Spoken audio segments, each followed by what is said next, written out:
నమస్తే, welcome to our channel. YCP అధినేత YS Jaganmohan Reddy ఈ రోజు విస్తృత స్థాయి సమావేశం ఏర్పరిచి ఏదైతే ములకల చెరువులో కల్తీ మద్యం తయారు చేస్తున్నారు దాని గురించి ఈ రోజు ఆయన వాళ్ళ నేతలతో మాట్లాడినటువంటి తీరు, మరి కూటమి ప్రభుత్వం జేబులు నింపుకోవడానికి చంద్రబాబు నాయుడు గారు కానివ్వండి, లోకేష్ కానివ్వండి, ఎమ్మెల్యేలు అందరూ కూడా జేబులు నింపుకోవడానికి చూస్తున్నారు. ప్రజలు చనిపోయినా పర్వాలేదు అన్నట్టుగా వ్యవహరిస్తున్నారంటూ జగన్మోహన్ రెడ్డి చేసినటువంటి కామెంట్స్. అంతేకాకుండా వారి హయాంలో అసలు అక్రమ మద్యం అంటూ లేనే లేదు, ఎక్కడా కూడా క్వాలిటీ విషయంలో రాజీ పడలేదు. ఇప్పుడు కూటమి ప్రభుత్వం వచ్చిన తర్వాతే ఇటువంటి అక్రమ మద్యం, నకిలీ మద్యం వ్యవహారం నడుస్తుంది అంటూ దీని అంతటికీ కూడా సిబిఎన్ గారు బ్రాండ్ అంబాసిడర్ గా వ్యవహరిస్తున్నారంటూ జగన్మోహన్ రెడ్డి చేసినటువంటి కామెంట్స్ ఏ విధంగా చూడాలి తెలుసుకునే ప్రయత్నం చేద్దాం. దీన్ని విశ్లేషించడానికి మనతో పాటుగా ఉన్నారు సీనియర్ జర్నలిస్ట్ డివి శ్రీనివాస్ గారు. నమస్తే సార్. నమస్తే. ప్రస్తుతం ఏపీ రాష్ట్ర రాజకీయ వర్గాల్లో చర్చనీయాంశంగా మారింది కల్తీ మద్యం వ్యవహారం సార్. మరి ఎప్పుడైతే ఈ తంబాలపల్లి నియోజకవర్గం ములకల చెరువులో కల్తీ మద్యం తయారు చేస్తున్నారని తెలిసిందో, ఇబ్రహీంపట్నంలో బాటిలింగ్ చేస్తున్నారని తెలిసిందో, అప్పటి నుంచి కూడా వైసీపీ పెద్ద ఎత్తున విమర్శలు చేయడం, మరి ఈ రోజు విస్తృత స్థాయి సమావేశంలో కూడా వైసీపీ అధినేత వైఎస్ జగన్మోహన్ రెడ్డి చేసినటువంటి కామెంట్స్ ప్రస్తుతం చర్చనీయాంశంగా మారాయి సార్. వాళ్ళ హయాంలో అసలు ఎక్కడా కూడా క్వాలిటీ విషయంలో రాజీ పడలేదు, ఎక్కడా కూడా అక్రమం, నకిలీ మద్యం అనేది వినబడలేదు. ఇప్పుడు కూటమి ప్రభుత్వం అధికారంలోకి వచ్చిన తర్వాత ప్రజలు చనిపోయినా పర్వాలేదు, మా జేబులు నిండాలని చెప్పి చంద్రబాబు నాయుడు గారు, లోకేష్ గారు, ఎమ్మెల్యేలందరూ కూడా ఆ విధంగానే వ్యవహరిస్తున్నారంటూ తీవ్ర ఎత్తున ధ్వజమెత్తారు జగన్మోహన్ రెడ్డి గారు. ఏమంటారు? ఆయన కామెంట్స్ పైన మీ అభిప్రాయం ఏంటి? బైబిల్ చదివే సైతాన్ని ఎప్పుడన్నా చూసావా? వేదం చదివే దెయ్యాన్ని చూసావా? ఇప్పుడు నీ ముందు జగన్మోహన్ రెడ్డి రూపంలో కనపడుతుందా? దెయ్యాలు వేదాలు వల్లిస్తున్నాయి, సైతాన్లు బైబిల్ చదువుతున్నారు. జగన్మోహన్ రెడ్డి మరి ప్రజారోగ్యం గురించి మాట్లాడుతున్నాడా? అంటే ఒకవైపు ఏమో ఆయన హయాంలో 52% మంది లివర్ దెబ్బతింది, 54% మంది కిడ్నీస్ దెబ్బతిన్నాయని Aarogyasri medical and health department నివేదికలు ఇచ్చాయి. ఇప్పుడు 30,000 మంది పుస్తలు తెగిపోయాయి, చనిపోయారు, మహిళలు వితంతువులుగా మారారు అని పురంధేశ్వరి అప్పట్లో ఒక ఆందోళన చేశారు. ప్రతి షాప్కి వెళ్ళి బాటిల్స్ పగలగొట్టారు. మాజీ ముఖ్యమంత్రిగా చంద్రబాబు రాష్ట్రపతికి, సిజేకి, ప్రధానికి లేఖలు రాశారు. ఏది? జగన్మోహన్ రెడ్డి అతన్ని మద్యం మాఫియా మహమ్మారి అక్కడ సృష్టిస్తున్న విలయ తాండవం పైన. అట్లాంటిది ఇతను ఈరోజు ప్రెస్ మీట్ పెట్టి ఇప్పుడు ఏదో ములకల చెరువు అన్నావు, లేకపోతే ఇబ్రహీంపట్నం ఏదో బాటిలింగ్ యూనిట్, అతను ఎవరిని అరెస్ట్ కూడా చేశారు. వారు ఏది?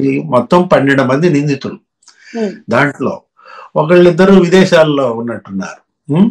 మొత్తం అంతా ఇప్పుడు ఒక ఇన్సిడెంట్ జరిగింది, జరిగిన వెంటనే ప్రభుత్వం ఎలా స్పందించింది, ఇది ముఖ్యం. ఇప్పుడు నీ హయాంలో 5 ఏళ్ళు ప్రజలు మరి ఇన్సిడెంట్స్ అనేకం జరిగినా నువ్వేమైనా స్పందించావా? ఇప్పుడు అంటున్నాడు ఏంటి? దోచుకో, తినుకో, పంచుకో అంటున్నాడు. ఈ మాటలు మొన్న అంతకుముందు సిద్ధం సభల్లో కూడా ఎన్నికల ప్రచారంలో ఇదే డైలాగ్. ఇక కానీ ప్రజలు ఏం చేశారు? నేలకేసి కొట్టారు. నీ మాటలు అసలు ఎవరు నమ్మే పరిస్థితి లేదు. ఇప్పుడు ఒకటి, నీ హయాంలో మరి 99,400 కోట్లు క్యాష్ అండ్ క్యారీ, కేవలం 600 కోట్లే కదా డిజిటల్ పేమెంట్స్. ఆ రోజు మద్యం వ్యాపారం నువ్వు చేసిన దాంట్లో 5 ఏళ్లలో ఎక్కడన్నా రాష్ట్రం, ఏ రాష్ట్రంలో అన్నా అలా ఉందా? ఇప్పుడు ఈ కూటమి ప్రభుత్వం వచ్చిన తర్వాత డిజిటల్ పేమెంట్స్ బ్రహ్మాండంగా అలో చేస్తున్నారు. ఫోన్ పే అయినా చేసుకోవచ్చు, జీపే అయినా చేసుకోవచ్చు, డబ్బులైనా కట్టచ్చు. అది కొనుగోలుదారి యొక్క ఇష్టం. నెక్స్ట్, నాణ్యత గురించి మాట్లాడాడు. నాణ్యత అనే పదమే సిగ్గుపడదు. అంటే పోనీ నికార్స్, ఏది? నికార్స్ అయిన మద్యం నీ హయాంలో అమ్మానని బిల్డప్ ఇస్తున్నారు. అరే, డిస్టిలరీలు కబ్జాలు చేశారని కదా మీ పైన ఆరోపణలు. ఇప్పటికి ఎంతమంది అరెస్ట్ అయ్యారు? ఎంతమంది బెయిల్పై విడుదలయ్యారు? నిన్న కూడా గందరగోళం చేశాడంట అతను. ఏంటి? కోర్టులో సజ్జల శ్రీధర్ రెడ్డి, విన్నావా? చదివావా? ఇప్పుడు బెయిల్పై నిందితులు ఎవరో వాళ్ళు కూడా వచ్చారు కోర్టుకి, వాళ్ళతో మాట్లాడటానికి ఇతను వెళ్ళాడంట. వెళ్తే అప్పుడనే పోలీస్ ఎవరు అక్కడ ఉన్నాయన, మీరు వెళ్ళొద్దండి, మీరు లోపలికి వెళ్ళండి అన్నారు. నన్నెవరు నువ్వు ఆపటానికి అని చెప్పి సజ్జల శ్రీధర్ రెడ్డి ఏంటి, ఆ వీరంగం ఏంటి, ఆ చెవిరెడ్డి భాస్కర్ రెడ్డి ఫాలో అయ్యారు, ఎవరో ఫోటోలు తీశాడంట. ఆయన పాపం ఫైర్ అయ్యాడు. ఎవరు? జడ్జి గారు ఇంకోసారి కనుక జరిగితే చాలా సీరియస్ గా ఉంటుంది అనేది వార్నింగ్ ఇచ్చినట్టున్నాడు. అంటే వీళ్ళు ఎలాంటి మనస్తత్వం అనేది ఇక్కడే మనకు కనపడతాం. ఒకటి ఏది జగన్మోహన్ రెడ్డి మాట్లాడుతూ పోనీ దీన్ని తీసుకుని ఏమైనా యాజిటేషన్కి వెళ్తున్నాడా? ఇప్పుడు ఇంతవరకు నువ్వు మిథున్ రెడ్డి జైల్లో పాపం ఒక 75 రోజులు ఉన్నట్టున్నాడు, 68 రోజులు, ఒక 5 రోజులు ఏదో బయటకు వచ్చాడులే. ఏది ఆ ఉపరాష్ట్రపతి ఎన్నిక దానికోసం వెళ్ళి పరామర్శించావా? చెవిరెడ్డి భాస్కర్ రెడ్డిని పరామర్శించాడా? అంటే లిక్కర్ కేసులో ఇంతమంది అరెస్ట్ అయ్యారు కదా. ధనుంజయ రెడ్డి ఎవరు పాపం వాళ్ళని చూస్తే జాలేస్తుందని చెప్పి ప్రెస్ మీట్ పెట్టాడు ఆ మధ్య. ఏది అతను ఎవరు కృష్ణమోహన్ రెడ్డిని చూస్తే అసలు జాలేస్తుంది అన్నాడు. ఆయన అక్కడేమో నెల్లూరు జిల్లాలో ఆయన కొన్ని ఎకరాలు కొన్నాడు, ఈయనేమో బాన్సువాడలో కొన్ని ఎకరాలు కొన్నాడు.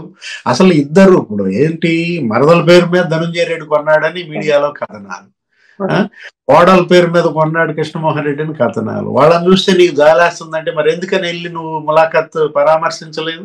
అంటే నీకే నామోషి చేసిందా? జగన్మోహన్ రెడ్డి ఈ రోజు ప్రెస్ మీట్ లో మాట్లాడుతూ మంచి మాట నువ్వు కూడా చెప్పాలి. మనం కూడా మీ ఛానల్ ఇదిగా జగన్మోహన్ రెడ్డికి ఇచ్చే సలహా ఏంటంటే, సార్ మీరు దేని మీద మాట్లాడండి కానీ రాబోయే ఈ 3.5 ఏళ్ళు మద్యం మీద మాత్రం తక్కువ మాట్లాడండి. మద్యం గురించి జగన్ మాట్లాడితే గాలి పోద్దమ్మా, ఉన్న గాలి పోతుంది అనమాట. గాలి ఉందంటావా అసలు?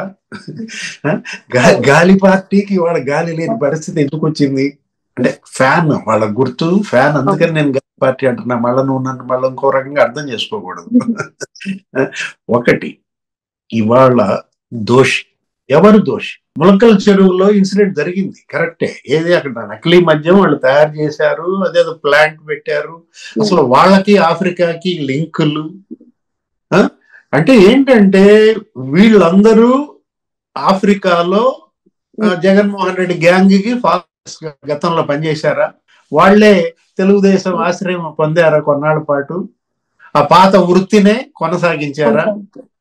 అంతే కదా. ఇప్పుడు ఏది ఇప్పుడు అక్కడ అనిల్ రెడ్డి, సునీల్ రెడ్డి ఎవరిళ్ళు? జగన్మోహన్ రెడ్డి బినామీలు, బంధువులు, తమ్ముళ్ళు. లేకపోతే చెవిరెడ్డి భాస్కర్ రెడ్డి టాంజానియా వెళ్ళాడా లేదా? జింబాబ్వే వెళ్ళాడా లేదా? లేదు పెద్దిరెడ్డి రామచంద్రారెడ్డి ఆయన వ్యాపారాలు ఆఫ్రికాలో ఉన్నాయా లేవా? ఆఫ్రికాకి ఆంధ్రప్రదేశ్ కి వ్యాపారాలు వైసీపీ కేర్ ఆఫ్ అడ్రస్. వీళ్ళకు కూడా వైసీపీఏ కేర్ ఆఫ్ అడ్రస్ నిన్నటిదాకా. కాకపోతే ఎన్నికలకు ముందు ఇటు దూకినట్టున్నారు. సరే మొత్తానికి ఆయనకి ఎవరికో టికెట్ ఇచ్చారు. ఎవరు? జయచంద్రారెడ్డి. ఆయన అసలు ఎవరు? ఆ పెద్దిరెడ్డి కోవర్ట్ అంటున్నారు. అసలు రకరకాలుగా జరుగుతున్న దీంట్లో ఒకటి జగన్మోహన్ రెడ్డి ముఖ్యమంత్రిగా ఎలా స్పందించాడు, చంద్రబాబు ముఖ్యమంత్రిగా ఎలా స్పందిస్తున్నాడు? వదిలేశారా? లేదు వాళ్ళకి ఏమైనా టికెట్ ఇస్తారా వచ్చే ఎన్నికల్లో? చెప్పు. ఇప్పుడు ఏది నువ్వు చేసావు అట్లా? ఏది నువ్వు అందరినీ వదిలేసావు, మీ ఇష్టం వచ్చినట్టు దోచుకోమన్నావు, తినుకోమన్నావు, పంచుకోమన్నావు. అదే ఆయన భాషలో మాట్లాడాలంటే ఇప్పుడు ఒకటి చెవిరెడ్డి భాస్కర్ రెడ్డి, చెవిరెడ్డి మోహిత్ రెడ్డి. మోహిత్ రెడ్డి అంటే గుర్తొచ్చింది చిన్న. ఏంటి మోహిత్ రెడ్డి ముందస్తు బెయిల్ పిటిషన్ కొట్టేసిందంట. ఏంటి రెడీగా అరెస్టా, ఎత్తుతారా, లేదు పరారయ్యాడా? గమ్మత్. అసలు పెద్ద గేమ్ నడుస్తోంది ఆంధ్రప్రదేశ్ లో. ఏంటి దొంగ పోలీస్ ఆట ఆడుకున్నారా మీరు చిన్నప్పుడు? దొంగ పోలీస్ ఆట అంటే పారిపోవటం.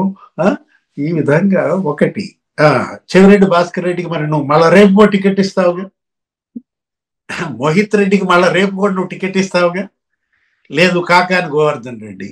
అసలు కాకాని గోవర్ధన్ రెడ్డి అయితే సర్వేపల్లి ఆయన మాజీ మంత్రి, 4-5 సార్లు గెలిచాడు. ఆయన 2012-13లోనే ఈ నకిలీ మద్యం ఏది గోవా నుంచి నకిలీ మద్యం తీసుకొచ్చి ఇట్లాగే లేబుల్స్ అంటించేసేసి జనం చచ్చిపోయారమ్మా. అప్పట్లో నెల్లూరు జిల్లాలో ఆ సర్వేపల్లి ఆ ప్రాంతాల్లో కావాలి. అక్కడ ఆయన ఎవరు? రామిరెడ్డి ప్రతాప్ కుమార్ రెడ్డి, వైసీపీ మాజీ ఎమ్మెల్యేలు. ఆయన ఎవరు? సోమిరెడ్డి చంద్రమోహన్ రెడ్డి పెద్ద యుద్ధం చేశాడు అప్పట్లో మీద. కాకాని గోవర్ధన్ రెడ్డి అఫిడవిట్ చూడు, 4 కేసులు ఉంటాయి. ఏంటి ఇవే? ఈ ఎక్సైజ్ కు సంబంధించినటువంటి కేసులు పిఆర్ నంబర్ 39, పిఆర్ నంబర్ 36, 40. అంటే ఏంటి? నేను ఇప్పుడు చంద్రబాబు మరి జయచంద్రారెడ్డికి మళ్ళీ టికెట్ ఇస్తాడా? చెప్తావు, నువ్వు కూడా చెప్తావు ఇవ్వడు అని నువ్వు ఖాయంగా చెప్తావు. ఎందుకని ఇప్పుడు ఇవాళ చూసాం మనం వేట నడుస్తుంది, ఎటువంటి వాళ్ళైనా అరెస్ట్ చేస్తున్నారు, సొంత పార్టీ వాళ్ళను కూడా మరి అరెస్ట్ చేస్తున్నటువంటి పరిస్థితుల్లో ఇక్కడ మరి ఏ విధంగా జగన్మోహన్ రెడ్డి చంద్రబాబు పైనను లేకపోతే ఆయన ఎవరు లోకేష్ పైన ఆరోపణలు చేస్తారు. పైపించి ఇంకో కొత్త విషయం, పోలీసులను కూడా అతను ఆరోపిస్తున్నాడు, ఏంటి పోలీసులకు కూడా వాటాలు అందుతున్నాయని చెప్పి. దీనిపైన మరి పోలీస్ ఆఫీసర్స్ అసోసియేషన్ స్పందించిందా?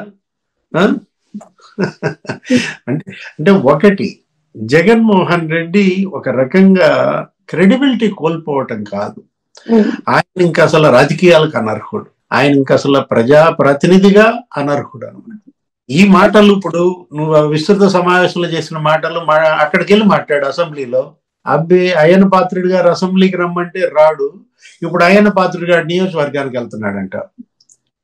ఏది నర్సీపట్నం రేపు 9వ తారీఖు ఎప్పుడో వెళ్తున్నాడు, ఏంటి అక్కడ మెడికల్ కాలేజీ ప్రైవేటీకరణకి. అంటే తను ఏంటంటే ఏదో రకంగా ఒక ఉప్పెనలో కొట్టుకుపోతున్నాడు. నీకు గడ్డి పోసు దొరికినా పట్టుకుని పాపం ఈదుదామన్న ఆయన తాపత్రయం చూస్తే జాలేస్తుందా? నాకు జాలేస్తుంది కానీ జనానికి జాలేయటంలా. కానీ జగన్మోహన్ రెడ్డి మాట్లాడే విధానం చేస్తుంటే వైసీపీ పార్టీ ఇంకా ఇది కాదని ఆయనే పెడుతున్నారు. ఈ లిక్కర్ కుంభకోణం గురించి మాట్లాడి ఎందుకు, ఇప్పుడు మీరు అన్నట్టుగా ఈ కల్తీ మద్యం వ్యవహారం వెనకాల వైసీపీ హస్తం ఉంది, వైసీపీ నాయకులు ఇందులో ఇన్వాల్వ్ అయి ఉన్నారని చెప్పి వాళ్ళకి కథనాలు వినిపిస్తున్నాయి సార్. ఇంకోటి రెండోది చూసుకున్నట్టయితే అసలు ఈ లిక్కర్ స్కామ్ అంటే 2019 నుంచి 2024 వరకు జరిగిన దాని గురించి ఎప్పుడు కూడా వైసీపీ నేతలు అసలు మాట్లాడిందే లేదు. ఇది ఒక అక్రమ కేసు అనడం తప్పిస్తే దానిపైన స్పందించిన దాఖలాలే లేదు. కానీ జగన్మోహన్ రెడ్డి ఈ రోజు ఈ కల్తీ మద్యం గురించి మాట్లాడి మన పార్టీనే ఇరుకాటం పెడుతున్నారని చెప్పి సొంత క్యాడరే అనుకుంటున్నారు. దీనిపైన మీ అభిప్రాయం? అంతే కదా, ఏది వాళ్ళేమో పార్టీ వదిలిపెట్టి పోలేరు, జగన్మోహన్ రెడ్డి తప్ప వాళ్ళకి దిక్కు లేదు. ఏది అటు కాంగ్రెస్ లోకి వెళ్ళలేరు, ఇటు వైఎస్ఆర్ కాంగ్రెస్ లో ఉండలేరు. వైఎస్ఆర్ కాంగ్రెస్ అనకూడదు, దాని పేరు మార్చేయి, 11 కాంగ్రెస్. అదేమో 0 కాంగ్రెస్, దానికి అసలు సీట్లే లేవు. ఏది షర్మిలది, ఇదేమో 11 కాంగ్రెస్, దీనికి 11 మంది ఉన్నట్టున్నారు. కానీ వీళ్ళు వెళ్ళరు, వాళ్ళు లేక అసెంబ్లీకి వెళ్ళడల్లా, వీళ్ళు ఉండి అసెంబ్లీకి వెళ్ళరు. ఏంటి తేడా? షర్మిల కాంగ్రెస్ కి జగన్ కాంగ్రెస్ కి, అదే 0 కాంగ్రెస్ కి 11 కాంగ్రెస్ కి తేడా ఏంటో చెప్పు. 2 జీరోనే, ఏ బిగ్ జీరో. ఏది జగన్మోహన్ రెడ్డి ఇవాళ ప్రజల దృష్టిలో ఒక మంచి 0 కూడా చాలా అందంగా ఉంటుందమ్మా, జగన్ లాగానే. మరో అంశంతో మళ్ళీ కలుద్దాం. Thank you sir. నమస్తే.